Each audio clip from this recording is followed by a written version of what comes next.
Coach Roll and I are excited to be the guest of the San Antonio Quarterback Club. And when this club started in 1947, Coach Roll hadn't even come to Texas yet. He came in 1957. So it's a great honor. We've had some great players from San Antonio, and obviously what Red McCombs has been as a friend of mine and a friend of Coach's for many, many years is special to us. And even when we came to the Alamo Bowl in 2006 after the national championship, we've never had a better reception. They said the game sold out in I think the first 18 hours. So we're excited to be here, and the San Antonio club gives so much back to so many, and Coach and I are very honored. Coach comes down about every year. This is the first time I've been in probably 6 or 8 years. Okay? Got enough pictures? Yeah, thanks, guys. Okay. Thanks, Coach. You bet. Eddie, you got Coach? Yeah. Okay. Go ahead. Go ahead.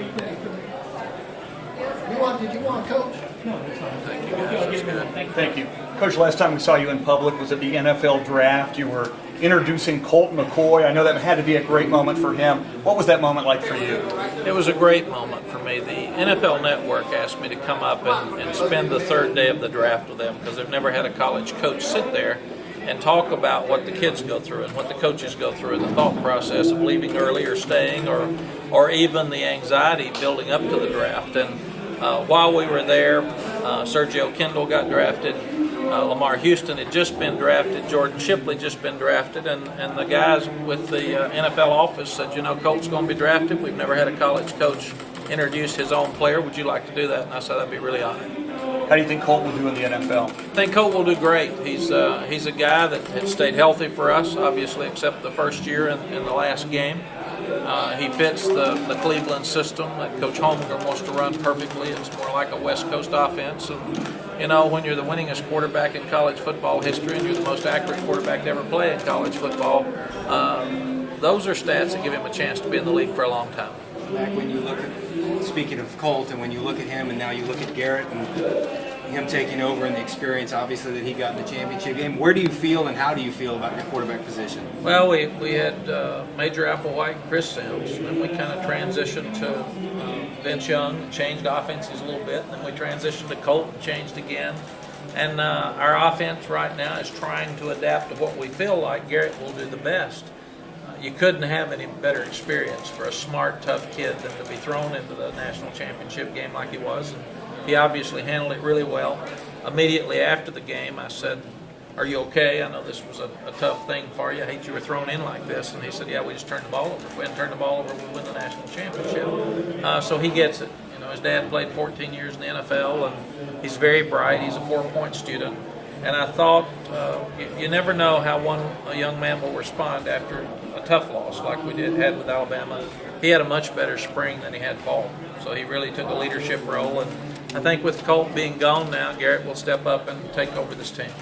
Will he continue to kind of rely on either Colt or Vince or somebody? Because there's only a handful of people who know what it's like to be quarterback of the University of Texas. Yes, we're lucky that we've got 49 active guys right now in the NFL. We have more than anyone else. And those guys have really become ambassadors to our university, but big brothers to our guys. And a lot of the guys call back Vince was on the sideline for Colt. And then Colt was there to help Garrett. So I do think that one of the great things we have going right now is our continued success. Guys are coming back and they're helping us. Coach, it looks like the landscape of college football is about to change with the Pac-10 story, the Pac-10 expanding, certainly the Big Ten, and now the Big 12 kind of giving an ultimatum to Missouri and Nebraska saying, let us know what you're going to do. As this decision is made by the University of Texas, whatever decision might be made, how much input will you have as far as what Texas does? I will really have none, you know, because it's much bigger. It's about academics. It's about the university as a whole. It's about the financial situation for the university. Football will be a big player in that part, and Bill Powers and DeLoss and I talk about everything. But this is a decision that will be made by the regents, by Bill Powers and DeLoss. It will not be made by a football coach. And basically what I know is that DeLoss wants to stay in the Big 12. He hopes that works. And I want to do whatever DeLoss and Bill want. I know that nothing would happen for a 2-year period anyway. And people have asked, have you all had a meeting trying to figure out what's best? And we have not. They ask if we've been advised about what's going on. We have not. So I think you all know as much about it as we do right now. Even if Texas stays in the Big 12, it looks like there's going to be a seismic shift in football in the next couple of years with these super conferences being talked about. Do you think that's good for college football? I'm not sure. We've gone through a transition now with the BCS for a number of years, and people are constantly asking, do we go back to what we had? Is that better, or do we like the BCS? People are constantly talking about the playoff system, and that's something that the presidents do not seem to have wanted at this point. So I think we're kind of at a melting point here that we've seen some drastic changes, and usually television determines what those changes are. So I would say in the next 10 years we'll see something drastically different than we have today. Mac, whatever happens, and whether it's Pac-10, Big 10, Big 12, can you assure, can DeLoss assure fans that UT, A&M, UT, Oklahoma, those long-standing rivalries will remain wherever you end up? I would think even if conferences break up, we would play Oklahoma and A&M. I can't see Texas not playing those two schools, but I really think that by and large, I don't see that much changing. I just think that history is important. We have 14 years in the Big 12, and I'm sure sometimes when you have a little spat within the family and you have some hard discussions, it probably pulls people together more closely than ever before. But I don't. I think I'm most proud and most happy for DeLoss and Bill Powers that we know that we'll end up in a good place. And they have done such a great job with the athletic program in Texas that everybody wants us. So what I've learned from this is that Texas is a powerful player on the college sports scene, and it's something that you never know when it comes up, but basically we've got a chance to go anywhere we want if the Big 12 does not work out. And very few people have that luxury. So I think for us it's come out to be a real positive that if something changes, we will end up where we want to be.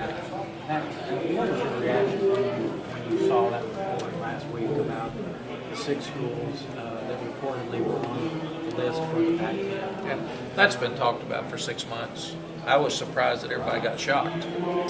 I really was. I mean, there's been talk of Texas to the Big Ten, to the SEC, to the Pac-10, and there's been so much discussion for 6 months. And at that time, really there was a report, but there wasn't any confirmation about the report. And then all that I've seen come out since then is the Pac-10 said that the commissioner said he's been given word that he can go out and look at schools. So I've still not heard that it's for sure that those are the 6 schools they're talking about. It's already changed. It's a different 6 now than it was last week. So I think what's happening right now, everybody is concerned about the future. Obviously, money is a big player in all of this, and TV money is a huge player. The BCS is a player. And what everybody's trying to do right now is trying to be loyal to their league, but also try to find out what's best for them. And that's a very difficult thing. Let's take one more question. Mac, is it different for the University of Texas in that you said you guys are going to get a good spot no matter what happens? Could you foresee a scenario where you don't align yourself with Texas A&M and Oklahoma and those, and Texas goes off on its own? You know, that would have to go to DeLoss and Bill Powers and the Regents. They're not going to ask me. I mean, again, I'm the football coach. I'm not into the administrative part, but I can't see Texas A&M, and Oklahoma not playing in any scenario, regardless of who goes where. And again, I think what's happened, it's a slow time of the year with football, and everybody's jumped all over the realignment stuff because it gives you all something to talk about, fans to talk about, and it's a lot of fun. And I don't think anything's been decided. It's been discussed, and we all act like there's a different decision every day. All I know is that we open up with Rice in Reliant Stadium, and I know that game's going to happen. I know that we're going to play for the Big 12 championship next year, and all of my problems are built toward that. I have no concerns about the next year. I'm just worried about this year. Okay, Coach. Thank you, Coach. Thank you, guys. Thank you all. How you doing? Great to see you again. You doing well? Great. Hey, Christian. Brad Mel. How you doing, Brad?